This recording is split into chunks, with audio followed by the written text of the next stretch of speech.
न्यायालयाच्या निकालाकडे सध्या सर्वांचंच लक्ष लागले। खासदार शिंदे यांचं वक्तव्य आहे। स्थानिक निवडणुकांसंदर्भामध्ये आज अंतरिम सुनावणी पार पडते आणि आजच निकाल अपेक्षित आहे। त्यामुळे आजच्या निकालामध्ये नेमकं काय होतं हे सुद्धा पाहणं महत्त्वाचं ठरणार आहे। सर्वोच्च न्यायालय नेमकं काय निकाल देतं हे सुद्धा पाहणं औत्सुक्याचं ठरणार आहे। राज्य निवडणूक आयोगाच्या या सगळ्या भूमिकेकडे सुप्रीम कोर्ट काय निकाल देतं हे सुद्धा पाहणं तितकंच महत्त्वाचं ठरणार आहे।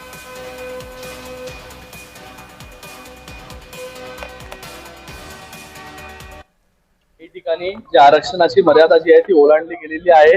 त्याच्यासाठी जे आहे मला वाटतं कोर्टामध्ये विषय सुरू आहे। 28 तारखेला कोर्ट काय निर्णय देते याच्यावरती जे आहे सगळ्यांचं लक्ष लागून राहिलेलं आहे। त्याच्यानंतर जो काही निर्णय हा इलेक्शन कमिशन घेईल